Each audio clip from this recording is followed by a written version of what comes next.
याद आ रहे। कौन जानता है कितना मांगेंगे, क्या क्या मांगेंगे, कुछ पता नहीं है भाई। क्या जाने कब रुक जाएगी, क्या जाने कब रुक जाएगी यह सांसों की यंत्री मंथन। क्या जाने कब उड़ जाएगा खुलते ही यह पिंजरा। क्या जाने सूत्र निकलते ही बिखरेंगे शब्द के सुमन सुमन। इसलिए सौम्य मन धर ले उनके चरणों का दृढ़ आलम्बन। क्या जाने कब बातूल उठे जलयान जलधि में डोल उठे। क्या जाने कब प्राणों का पंछी व्याकुल हाँ हाँ बोल उठे। फिर कहाँ राग, फिर कहाँ रंग, कैसी क्रीड़ा, कैसा प्रांगण। इसलिए सौम्य मन कर ले उनके चरणों का दृढ़ आलम्बन। किशोरी जी चारों तरफ देख रही है और हो रही है चिंता। चितवती चकित चहुमुखी सीता, सीता कह गए नृप किशोर मन चिंता। किसी ने गोस्वामी जी से कहा, महाराज आपने तो कहा है कि चिंता सात्विक है। बोले चिंता सात्विनी को नहीं खाया, को जग जाई न व्यापी माया। आपने तो कहा है कि चिंता सापिन है, फिर किशोरी जी की आंखों में आ रही है सापिन कर क्या रही है? प्रेमा भक्ति के मार्ग में चिंता का क्या काम? गोस्वामी जी कहते हैं देखो, चिंता जगत से अगर जुड़ती है तो सापिन बन के खाती है, लेकिन यह चिंता जब जगतपति से जुड़ जाती है ना तो ये चिंता चिंतामणि बन जाती है, जिसके प्रकाश में ठाकुर जी का दर्शन होता है। कि राम भगति चिंता मणि सुंदर, राम भगति चिंता मणि सुंदर। बसई गरुड़ जाके पुरंदर, परम प्रकाश रूप दिन राति। नहीं चाहिए दिया घृत बाती। इसीलिए जानकी जी की चिंता आज चिंतामणि बन गई है। पहले जब हम बहुत छोटे थे और हम पढ़ते थे कि जानकी जी चिंतित होने लगी भगवान कहाँ चले गए, या भरत जी रोने लगे कि भगवान हमको भूल तो नहीं गए, तो हमको शंका होती थी। हमको लगता था कि भाई भक्ति में तो विश्वास होना चाहिए। तो जब सीता जी को ही विश्वास नहीं है और जब भरत जी को ही विश्वास नहीं है तो फिर साधारण आदमी की तो बात थी क्या, इनको तो कम से कम विश्वास होना चाहिए। ये लोग तो भगवत कोटि के महान है, तो ऐसा क्यों है? बहुत पहले की बात याद आती है। बरेली सम्मेलन में आज से कोई 40 वर्ष पहले की बात होगी है। हम बहुत छोटे थे उस समय। तो परम पूज्य प्रभुदत्त ब्रह्मचारी जी महाराज उन दिनों आया करते थे राधा माधव संकीर्तन मंडल के सम्मेलनों में। उनसे हमारी भेंट होती थी कभी कभी। तो उनसे हमने पूछा कि महाराज जी विश्वास क्यों नहीं है? जानकी जी को विश्वास नहीं है, भरत जी को विश्वास नहीं है, जब देखो तब रोने लगते हैं, भगवान उनको भूल गए क्या, भूल गए क्या? तो ये क्या बात है? उन्होंने बहुत सुंदर एक बात कही। उन्होंने कहा देखो ये सब जो प्रेमियों के भाव है ना, ये अविश्वास के नहीं है, ये प्रीति का श्रृंगार है। कुंडल कंकन कंठहार है प्रीति का। और इसको उन्होंने बहुत अच्छे से समझाया। उन्होंने कहा, एक रसिया सुनाया, अब रसिया तो हमको याद नहीं है, एक आध पंक्ति है ध्यान में, कि एक बार राधा रानी को अविश्वास हो गया कि श्री कृष्ण हमसे सचमुच प्रेम करते हैं या खाली बात बनाते हैं। तो राधा रानी ने सोचा कि हम कृष्ण की परीक्षा लेंगे, और फिर राधा रानी एक ग्वाले का वेश बना के कृष्ण जी के पास गई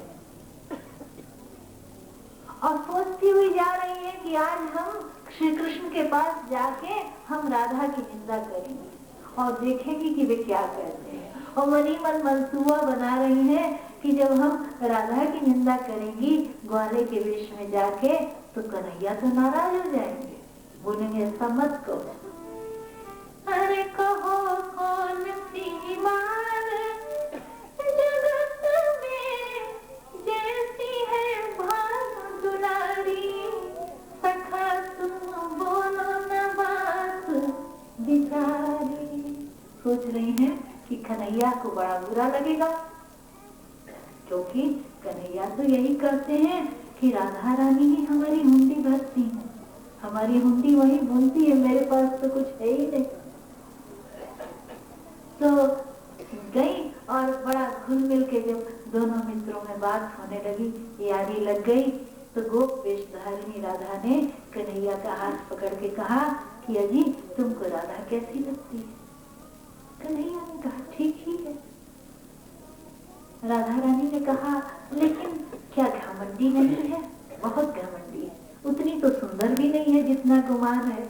कृष्ण ने कहा होगा, क्या करना है उससे, चलो हम लोग गेंद खेलते हैं।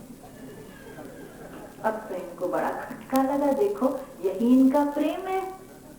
मौन हो गई। कन्हैया ने कहा सखा तुम चुप क्यों हो गए? गोप वेशधारिणी राधा करती है, नहीं हम तो सोचते थे कि तुम राधा से प्यार करते हो और हम राधा की निंदा करेंगे तो तुम तो हमसे दोस्ती ही तोड़ लोगे। कन्हैया ने कहा ऐसी गलत बात तुमने सोची कैसे? अरे तुम्हारा जितना मन हो तुम राधा की निंदा कर सकते हो, हम तुमसे दोस्ती क्यों तोड़ेंगे? अब तो किशोरी जी के नेत्र एकदम डबडबाए कि ओहो हम तो बड़े धोखेबाज के फेरे में थी, ये तो बहुत गलत बात हो गई। देखो इनके मन में इतना भी प्रेम नहीं है। कन्हैया को भी लगा कि अब हद से बेहद हो रहा है, धीरे से हाथ पकड़ा, कहा सुनो सखा, रिश्ता तो हम तुमसे अब भी तोड़ लेते, राधा की निंदा सुन के हम कोई तुमसे यारी रखते क्या, लेकिन तोड़ नहीं पाते हैं, क्या करें, तुम्हारी सूरत राधा से इतनी मिलती है ना। तो इसके बाद फिर कितना प्रेम बढ़ा होगा। हो गया ना प्रीति का श्रृंगार, कुंडल कंकन गहना बन गया प्रेम का। तो कहा इसीलिए तो ठाकुर जी आज छिपे हैं कि किशोरी जी को विशेष सुख देना चाहते हैं। वो तो वियोग से ही उत्पन्न होगा ना, मिलन अंत है मधुर प्रेम का और विरह जीवन है। चंडीदास बंगाल के बहुत अच्छे भक्त कवि हुए। उन्होंने कहा राधा माधव दुखी रहते थे कि हमारा वियोग ही नहीं होता, तो क्या करते थे? बोले वो दुहू कोरे दुहू कांदे विच्छेद भाविया, दोनों एक दूसरे की गोदी में मुंह डालकर रोते थे, ऐसी कल्पना करके कि हमारा वियोग हो गया, क्योंकि उसके बिना मिलन का सुख नहीं है। तो इसीलिए छिप गए। लता ओट तब सखी न लखाए, लता ओट तब सखी न लखाए, श्यामल गौर किशोर सुहाए। लता लताओट में छिपे हैं। संपूर्ण रामचरितमानस में 3 बार राम जी छिपे हैं। एक बार लताओट में छिपे, ये श्रृंगार रस का छिपना है। दूसरी बार तरुओट में छिपेंगे, सुतीक्ष्ण की दशा देखने के लिए, ये शांत रस का छिपना है। भगति मुनि पाई, प्रभु देखहि तरु ओट लुकाई। इसके बाद तीसरी बार छिपेंगे विटापोट में, सुग्रीव और बाली का युद्ध देखने के लिए, ये वीर रस का छिपना कि पुनि नाना विधि भई लगाई, विटापोट देखहि रघुराई। आज लताओट में छिपे हैं, यानी पर्दा है भी और पर्दा नहीं भी है। रस की सिद्धि के लिए आवरण बहुत जरूरी है। उत्तरकांड में जिस समय गोस्वामी जी लिखते हैं, ठाकुर जी बैठे हैं मैया की गोदी में, सांवरे सलोने नंग धड़ंग, भगवान शंकर आ गए, बड़े गौर से देखने लगे। भगवान ने कहा क्या देख रहे हैं? शिव जी ने कहा आप ही को। कहा अच्छे नहीं लग रहे? शिव जी ने कहा अच्छे तो लग रहे हैं, पर नजर लग जाएगी, कुछ पहन लीजिए। तो क्या पहने? कहा भाई एक आवरण तो चाहिए, तो कुछ पर्दा हो, पीला कुर्ता आप पर अच्छा लगेगा, पीला कुर्ता पहन। बस तुरंत कौशल्या मैया को प्रेरणा हुई, माँ को लगा बाबू को ठंड लग रही होगी, जल्दी से पीला कुर्ता पहना ली।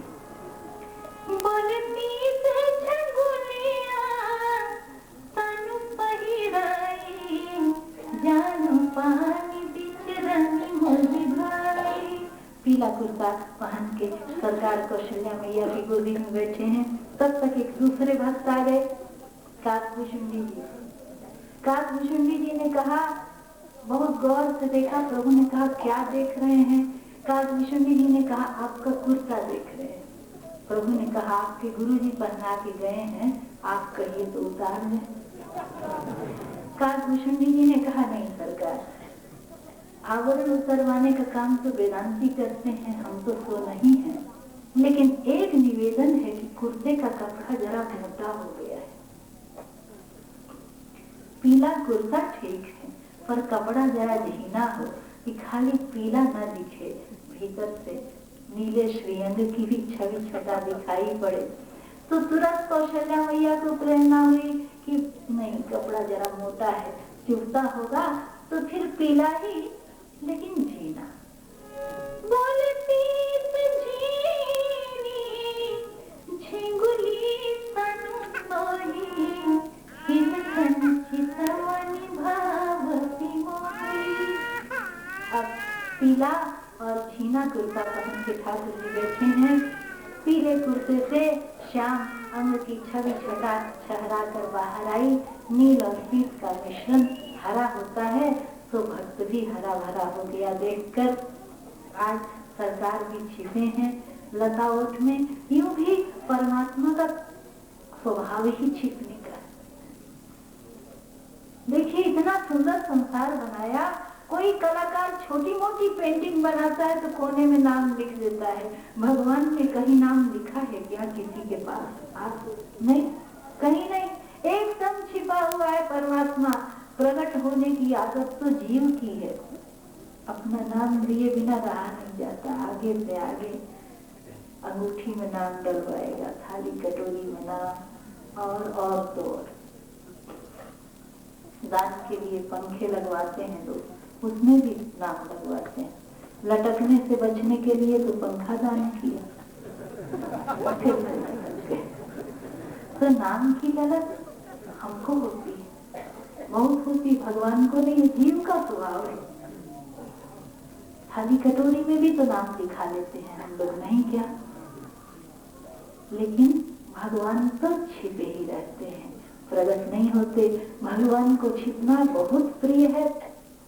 रहीम बाबा का बड़ा अच्छा एक श्लोक आता है कि उन्होंने बड़े अच्छे अच्छे श्लोक भी लिखे। भक्तवर रहीम ने तपती भूमि में कन्हैया दौड़े जा रहे हैं। भक्त ने कहा रुको, आतप तापित भूमौ माधव माधव माधव माधव, मत दौड़ो मत दौड़ो मत दौड़ो। तो कन्हैया रुक गए और गुस्सा होकर बोले भक्त से कि अरे तुमने हमको रोका क्यों? भक्त ने कहा तो क्या गजब हो गया? कहा अरे तुमने रोका नहीं होता तो हम कहीं छिप गए होते अंधेरी जगह पर, अब तो छिप नहीं पाए, अब तो मैया डंडा लेके आ गई, अब मारेगी। भक्त ने कहा बस इतनी सी समस्या है, छिपना चाहते हो ना, आओ हम छिपा देते, अंधेरी जगह है तेरे पास? कहा सबसे अंधेरी। बोला शंकया स्वीकृतं यदि पलायनं त्वया मानसे घनान्धसाम्ये नंदनंदन कथं न लीयसे। कन्हैया सबसे अंधेरा मेरा हृदय है, आओ वहीं छिप जाओ, तुम्हारा भी काम हो जाए हमारा भी काम हो जाए।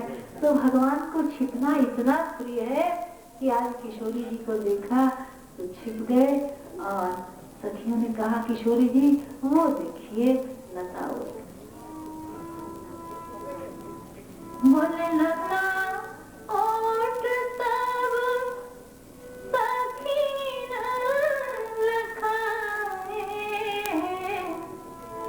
लता ओट सब सखी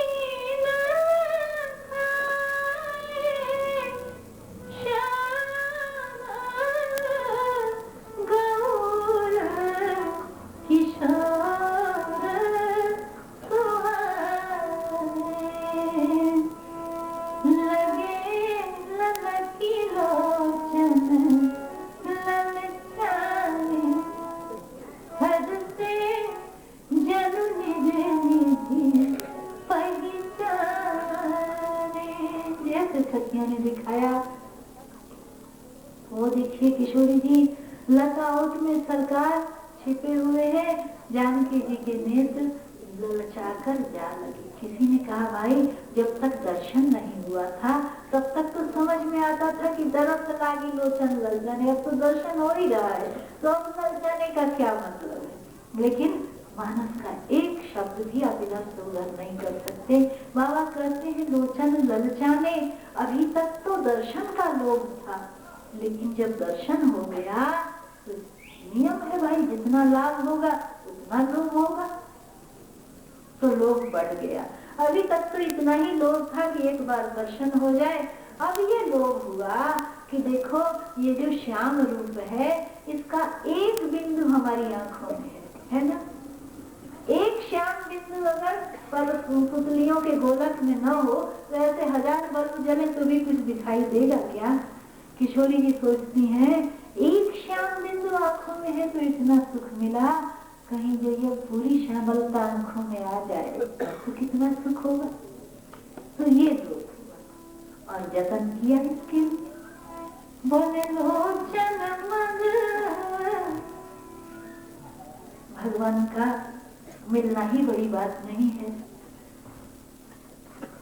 उनको रखने का तरीका भी आना चाहिए, है ना। माँ रखने का उपाय बता रही हैं।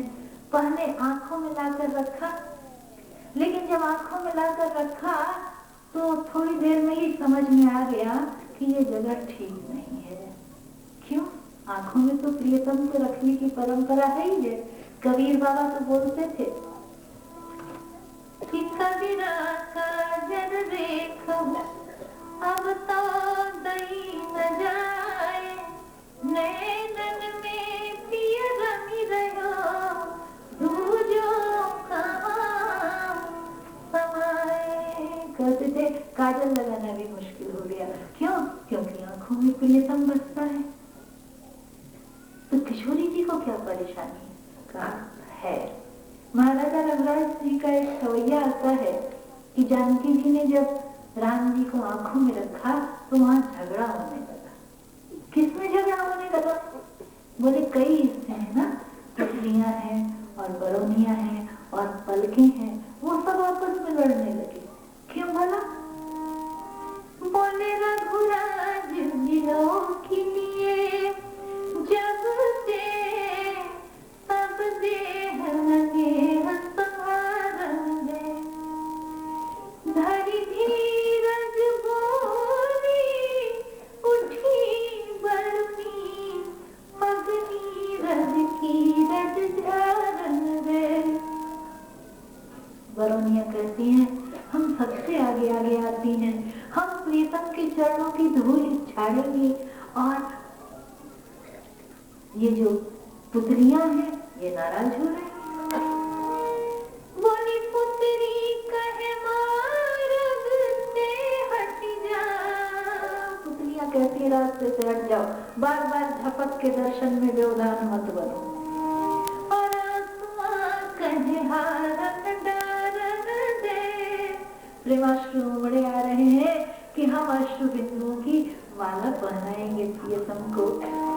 और पल के कहे मूंद राघव को, अखियां कहे और निहारन दे। तो अब किशोरी जी ने कहा भाई इतनी झगड़े वाली जगह पर रखना नहीं है, तो कहाँ ले आई? मोने लोचन मग रावही उदयानी, लोचन मग रावही उदयानी, दीने पलक कपाट सयानी। नेत्रों के रास्ते से श्री किशोरी जी ठाकुर जी को हृदय मंदिर में ले आती हैं और पलकों के किवाड़ बंद कर देती हैं। आओ प्यारे लाडले पलक मूंदी तो हिलेओ, ना मैं देखूं और को ना कोई देखन देऊं। पलकों के किवाड़ बंद कर लिए और इतना ही नहीं, बाबा कहते हैं पुलकांगी, आज जानकी माँ का शरीर पुलकित हो रहा है, पुलक में रोए रोए खड़े हो जाते हैं। जनक जी की बेटी है ना, पंडित की बेटी है, ज्ञानी की बेटी है, मानो जानती है कि ब्रह्म इतना सूक्ष्म है कि रोम रंध्रों से भी निकल कर भाग सकता है, क्या होगा पलकों के ताले से।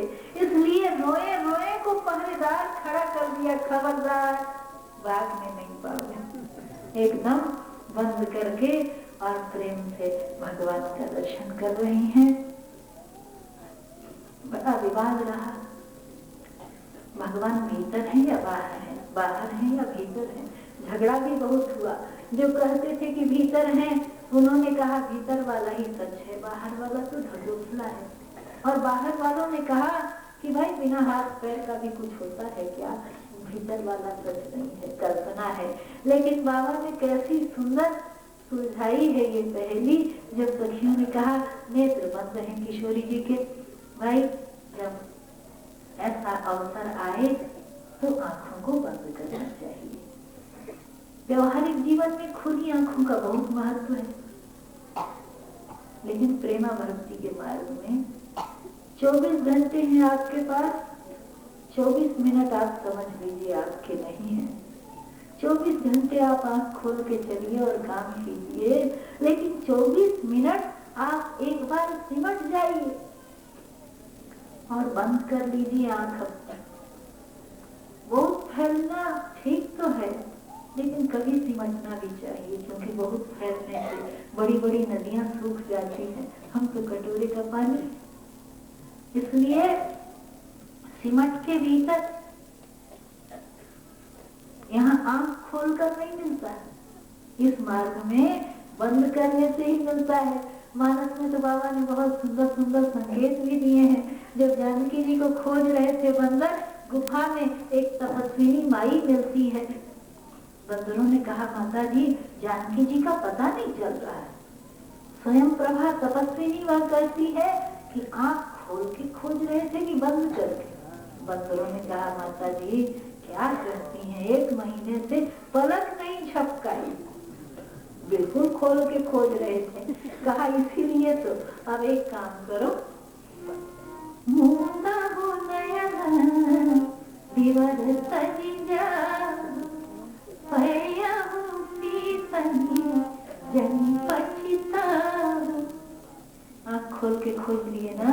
एक बार आंख बंद करके देखो, मिलेंगी जानकी जी। बंदरों ने क्या किया? वही किया जो हम बहुत बार करते हैं। नयन मूंदी पुनी देखहि वीरा, 2 पल आंख बंद की और फिर मिटमिटा के ताकने लगे। नयन मूंदी पुनी देखहि वीरा, ठाढ़े सकल सिंधु के तीरा। बहुत पछताए, अगर 2 मिनट और आंख बंद रहती तो समुद्र पार कर गए होते ना। फिर काहे का झमेला था। सब बंदर हनुमान जी के साथ दर्शन करते माई को, लेकिन वही मुश्किल नहीं होता। माँ ने नेत्र बंद कर दिए और जब आंख खोली है सखी कहती हैं गौरी का ध्यान पीछे करिएगा, एक बार देखिए। तो किशोरी जी ने सोचा एक भीतर है भगवान, एक बाहर है, क्या करें भाई। भीतर वाले को बैठा दिया हृदय मंदिर में, कहा बाहर वाले का भी स्वागत कर ले, नहीं अतिथि बुरा न मान जाए। और जब आंख खुली तो देखा क्या कि जो भीतर है वही बाहर है और जो बाहर है वही भीतर, कोई अंतर ही नहीं।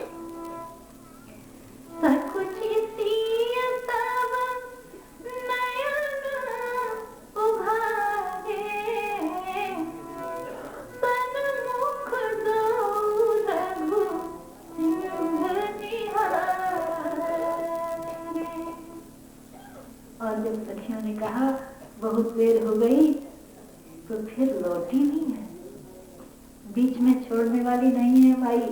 भगवान मिल गए, यात्रा यहीं समाप्त हो जाएगी क्या? नहीं, जब हम फिर व्यवहारिक जगत में लौटे, अपनी भक्ति के बाद, अपनी साधना के बाद, अपनी पूजा के बाद, तब हमारा व्यवहार कैसा होना चाहिए? हम आज 8 दिनों से आपसे निवेदन कर रहे हैं, भगवान को अपना बना लीजिए, भगवान से नाता लगा लीजिए। इसलिए नहीं कि आपकी गृहस्थी गायब हो जाए, नहीं नहीं, भक्ति जो करते हैं उनकी गृहस्थी और संवर जाती है और सुदृढ़ हो जाती है। इसीलिए माई हमको बताएगी कि जब हम गृहस्थी में लौटे तब हमारा व्यवहार कैसा होना चाहिए। क्या ईश्वर का प्रेम लापरवाह करता है? नहीं तो कर्मों में सजगता लाता है वो। अगर आप पत्नी हैं और अच्छी पत्नी बनिएगा, माँ है और अच्छी माँ बनिएगा। क्या ब्रज की गोपियों की गृहस्थी नहीं थी? जबरदस्त गृहस्थी थी। उस समय कितनी गायें, कितने बछड़े, कितना बड़ा परिवार, न गैस का चूल्हा, न मिक्सी, न फ्रिज, कितना काम करना पड़ता था। लेकिन सब कुछ आसान था। क्यों? इसलिए कि वे कन्हैया से प्यार करते थे। कि डारी मथानी दधी में किसी ने है ध्यान आया, दधी चोर का ही गद गद हुआ कंठ पुकारती है, गोविंद दामोदर माधवे।